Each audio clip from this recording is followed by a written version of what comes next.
Yeah.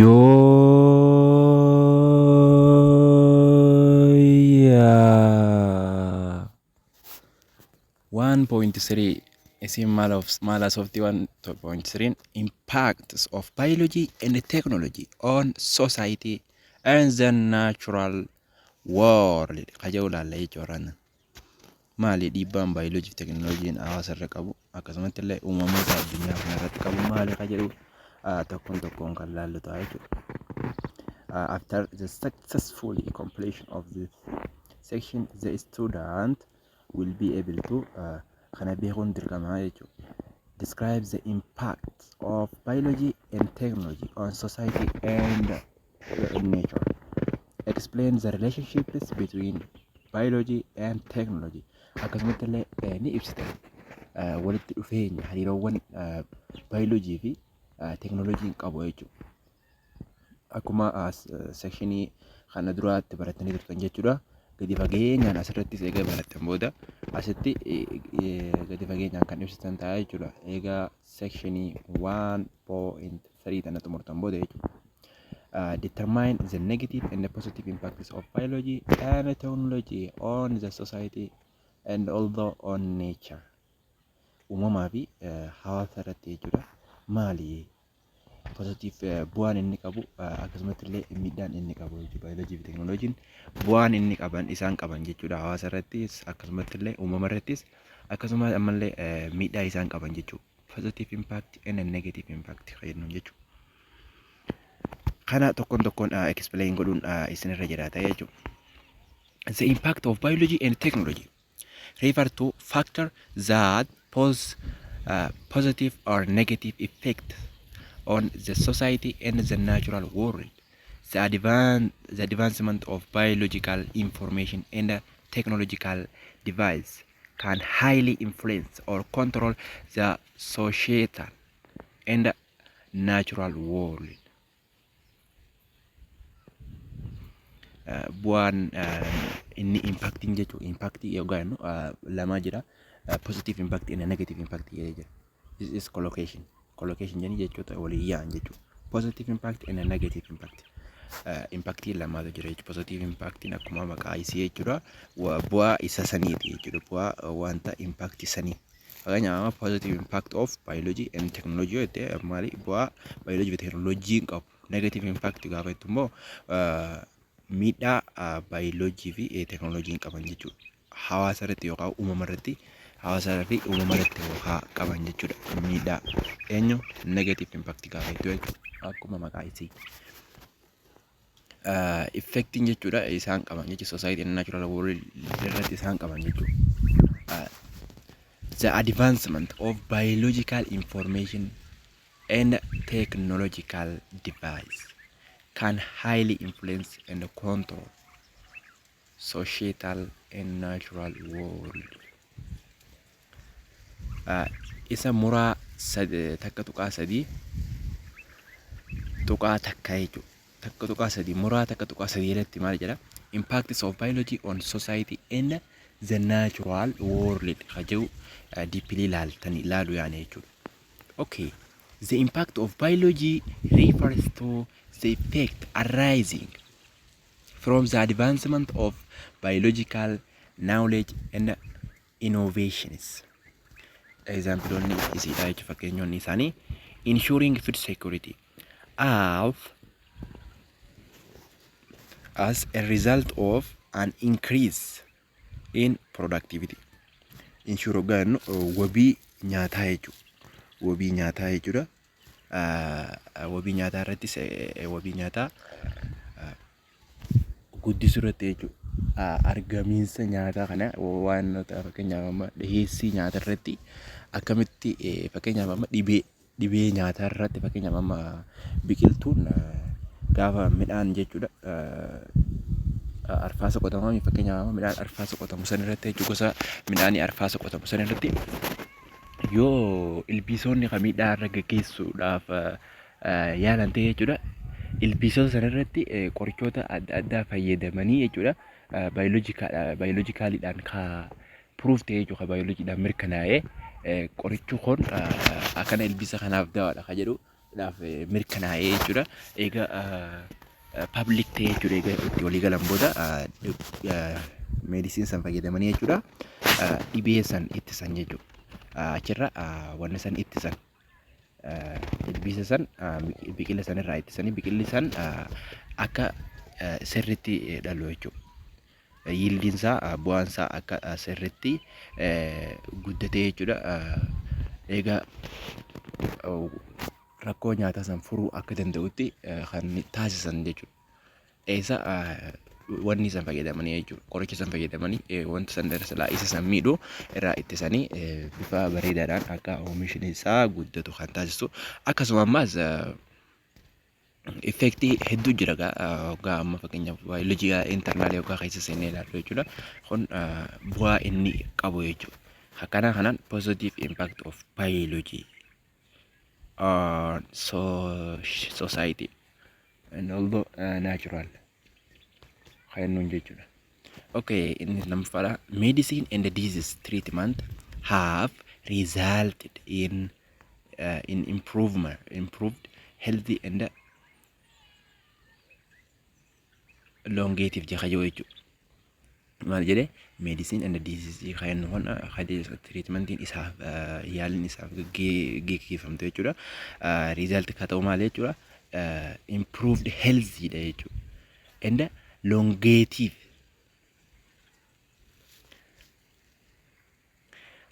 achieving better supply of energy and clean water. Kunis akkanumatti milkaa'insa gargaarsa qulqullummaa bishaanii jechuudha. Bishaan qulqulluu ta'e dhaleessuu irratti bishaan dhibeewwan adda addaa fakkeenyaaf amma dhibee akka koleeraa fa'aarraa jechuudha. Akka koleeraa amibaa kanneen kana fakkaataniif akkanarraa bilisa ta'e jechuudha.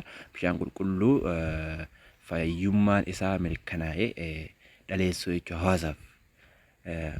Ittiin qulqullaa'us internaalii keessi isaa jechuudha. Kunis kompleksii ta'e jechuudha. Kunis kompleksii ta'e san eenyu keessatti baayoloojiidhaan kan mirkanaa'ee jechuudha. Warroota baayoloojistootaatiin jechuudha. Bu'aa isaati amma positive impact. Okay. An increase in industrial production due to microbial action. Increase industrial production yookaan fakkeenyaaf amma wantoota adda addaa fayyadamanii jechuudha. Microorganismoota adda addaa fayyadamanii microbial yookaan microorganisms jechuu dandeessina. Microbial yookaan wantoota xixiqqoodha jechuudha. Isaan kana fayyadamanii jechuudha. Fayyadamanii akka fakkeenyaaf amma gogaa uffata jechuudha. Gaafa irraa tolfamu jechuudha. Gogaa irraa amma uffata yookaan kophee isaa ta'u wantoota adda addaatu irraa tolfama beektaa akkuma akka boorsaa fa'aa fakkeenyaaf. Kanaas maaliin jechuudha. Bu'aa baayoloojiin hawaasa keenyaaf gumaachaa jiru jechuudha. Positive impact jechuudha. Positive impact kennuun kana. Industrialii keessatti gahee akkasii san qabatan. Fakkeenyaaf amma karaa biraatiin amma karaa yeestii fa'aa fayyadamanii biiraa fa'aa qopheessuu jechuudha. Yeestii fayyadamanii biiraa qopheessuun kunis maali bu'aadha jechuudha. Akkasuma injeraa fa'aa fakkeenyaaf ammoo biddeena jechuudha. Kunis bu'aa isaati. Bu'aa hedduu gaala qofnee kennu for example dhaaf salphoota kaasne jechuudha. Creating antibiotics to treat bacterial infection. Antibiotics kana oomishanii bacteria infection bacteriaan fiduu ittisuudhaaf jechuudha. Kunis positive impact of biology on society kennuun kana jechuudha. Okay. Technological device made from biological material by biological information in a natural world. Negative or positively jechuudha. Negativenis positivelis kan hojjetaa jechuudha. Servisiin isaan gaggeessan jechuudha. Servisiin isaan gaggeessan positiveis negatives kan ta'u ta'a jechuudha.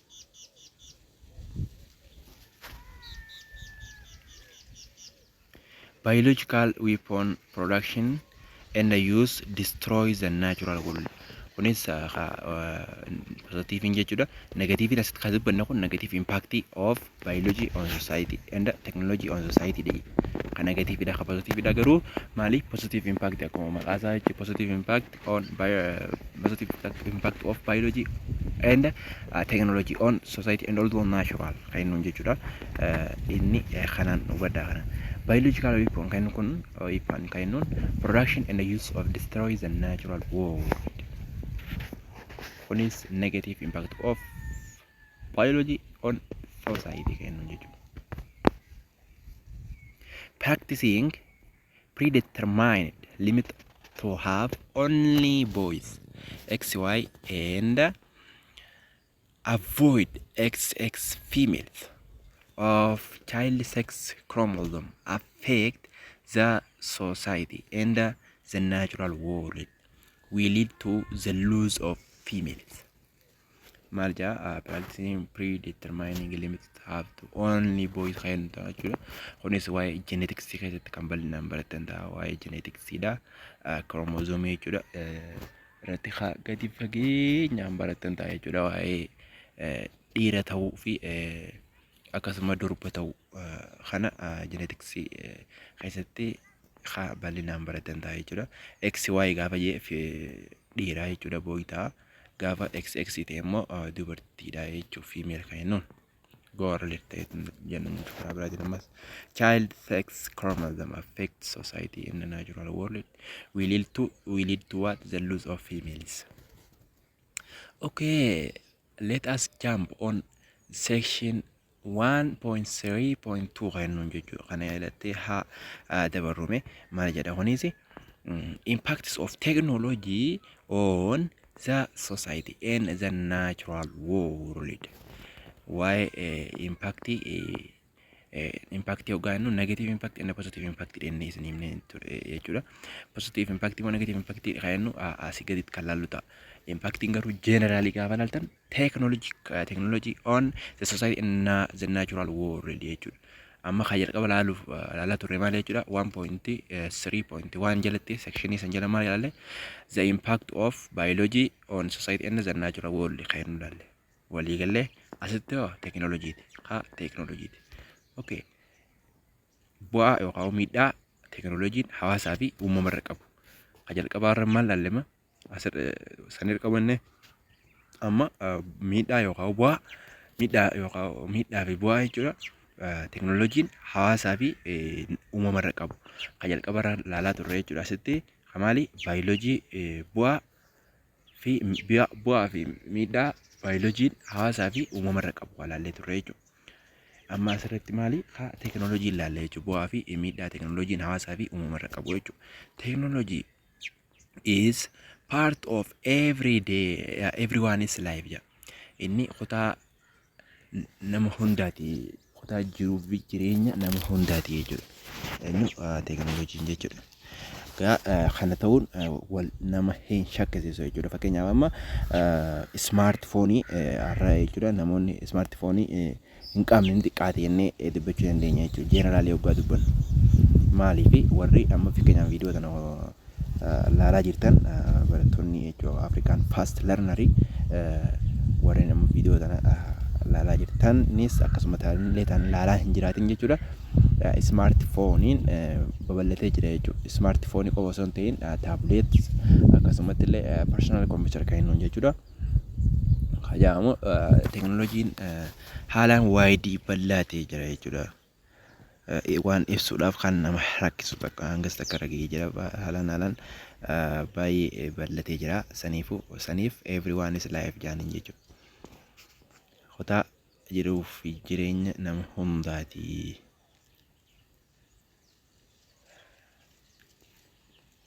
Technological product and their application in various fields of study have solved societal problems and had significant societal and the environmental impact. Technologically product in technologically fiduu jechuudha. Itti fayyadamni bal'ina lafaa jechuudha. Lafa tanarra sadii solve rakkoo hawaasaa kan furee fi akkasumatti illee akkasumatti illee taa naannooti illee environment illee kan foree technologically. However, haa ta'u malee industrialization and subsequent technological advancement have resulted in the misuse and destruction of our natural environment. Kuni ammoo karaa biraatiin akkuma miidhaa bu'aa guddoo qabatanitti miidhaan inni qabu karaa misuse karaa hin taaneen fayyadamu warra karaa hin taaneen fayyadaman jechuudha. Fakkeenyaaf amma barattoonni keenya jechuudha. Barattoonni Afrikaan Fast Learneridha. Yoo video barumsaa laalla jedhanii fakkeenyaaf amma YouTube yoo seenan ta'e jechuudha. Video barumsaa wal qabatu laalla jedhanii yoo YouTube seenan ta'e asirraa jaambicanii yoo karaa TikTok ta'in TikTok seenan jechuudha. Karaa TikTok yoo seenan ta'e TikTok san irratti yeroo isaanii san sila sagantaa isaan fakkeenyaaf amma qo'achuu barbaadan san yeroo isaanii san yalaa kan gatu ta'a jechuudha. Sanis misuse karaa hin taaneen fayyadamuu keenyan jechuudha. Yeroo boqonnaa osoo hin ta'in yeroo isaan sila plan godhatanii qaban schedule godhan san irratti yoo yeroo isaanii waan biratti waan sila schedule godhan san dhiisanii kabirratti ajjeesan ta'e jechuudha. Misuse kennuun karaa biraatiin kan itti fayyadaman ta'e san tokko kan miidhaan jechuudha. Fakkeenyaaf amma miidhaa yeroo hedduu jechuudha. By the way asirratti miidhaan fakkeenyaaf teknooloojiin qabu jechuudha. Keessattuu smartphone warreen kompiitaras taabileetis ta'e yeroo hedduu ifa keessatti malee dukkana keessatti ilaalina waan isin gorsinu keessa is very dangerous guys. Ija teenyaaf haalaan ulfaataadha. Maaliif dukkana yoo fakkeenyaaf ifaan mana keessa hin jiraanne ta'e jechuudha. Ifaan jiraachuu qaba. Ifaan kan hin jiraanne gaannu ifaan jiru san ifa kompiitara yookaan taabileetii akkasumas smartphone yennu sana caaluu qaba. Yoo ifaan mana keessaa eebbisan san caaluu baate ijji teenya guutumaa guututti haruma taabileetii keenya takkaa'u smartphone fi kompiitara san laaltee jechuudha. Maaliif kallattumaa waan achi laaltuuf yeroo hedduu akkasitti kontiineesii gaafa akkas ilaallu miidhaa ija keenyarra fuuldura kan dhufuudha malu ta'a jechuudha. Saniifuu bifa saniin bakkoota ifaan hin jirretti bilbila keessan tis ta'e akkasuma taabileetis kompiitaraas ta'e akka ilaalle jechuudha. Akka instructionittiin isiniif kannan maaliif miidhaa isinirra gaggeessuu danda'a waan ta'eef haalaan ulfaataadha. Bakkoota ifaan hin jirretti jechuudha. Viidiyoolee taammaa nuti hojjechaa jiru kanatti illee laalaa jee isin gorsu. Fakkeenyaaf amma namoonni tokko uffata yalachiisaniit illee uffata yeroo rafuu yaa'an illee jechuudha. Warroonni viidiyoo laaluus jiru. Uffatanii jechuudha. Uffata uffatanii yoo mana keessa ifaan kan jiraatu ta'edha. Akkasumatti shiitiidhaan jechuudha hoggaa uffatan shiitii isaan ifa mana keessa waan ittisuuf jechuudha. Ma'aan isaan irraa ittisuuf bilbila kallattumaan kan bilbilaa yookaan taabileetii kompiitara isaanii qofarra laalte jechuudha. Ijjini akka gaate kan akka warri teknooloojiidhaa itti fayyadamaniinsi bu'aa isaa qabu akkasuma miidhaas ni qaba jechuudha. Miidhaas akkuma bu'aas qabu miidhaas qaba. Akkuma bu'aan isaa guddoo miidhaa guddaa bifa saniin eeggachaa akka yaanu isiniif hima jechuudha barattoota keenya. Asirratti amma yeroo balleessu gaama as balleessu osoo hin ta'in egaa however jecha jiru kana irratti asitti maal inni impact inni negative impact kan jiru kana clearly ifa akka isinii ta'uuf yaade kana akka akkas godhan abdiin isirraa qaba jechuudha. Isin barattoota Afrikaan Fast Learner waan taataniif jechuudha. Abdiin isirraa qaba. Akka teknooloojii warri fayyaa qorannoodhaan bira geetti daqiiqaa 20 jechuudha. Daqiiqaa 20 yoo karaa kallattumaan karaa kompiitaraa yookaan taabileetii yookaan smartphone kana yoo laallu ta'e daqiiqaa 5 jechuudha. Karaa biraarraa laaluu qabda jedha. Akka warroonni teknooloojiidhaan wal qabsiisanii warroonni fayyaadhaa qoratanii mirkaneessanitti jechuudha. Bifa saniin ija teenyaafis fayyaa teenya eeggachaa itti fayyadamu fayyaa miidhaa alatti jechuudha. Akka itti fayyadamnuuf warroonni fayyaa ni dhaamu. Let us move on.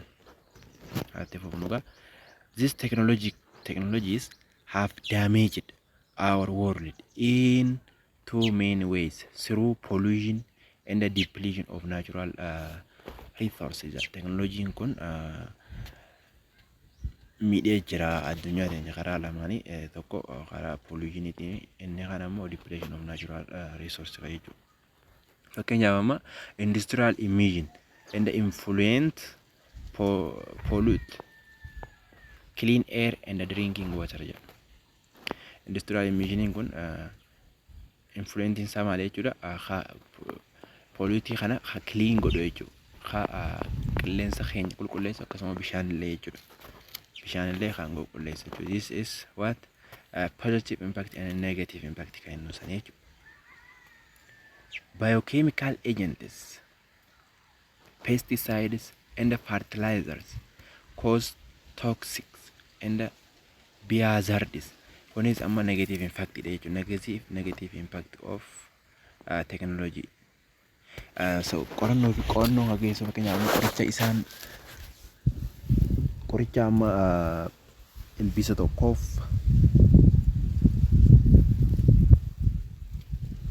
qoratamee argame jechuudha.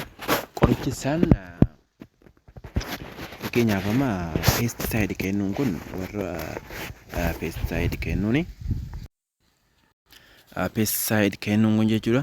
Qoricha wanni ta'e jechuudha. Qoricha insecti yookaan wanta crop yookaan plant keenya miidhan jechuudha. Sanyiiwwan fi akkasumas biqiltoota keenya miidhan san ajjeesuudhaaf kan tolu jechuudha. Keemikaala san ajjeesuudha jechuudha. Garuu inni kun darbee jechuudha infekshinii qaba jechuudha.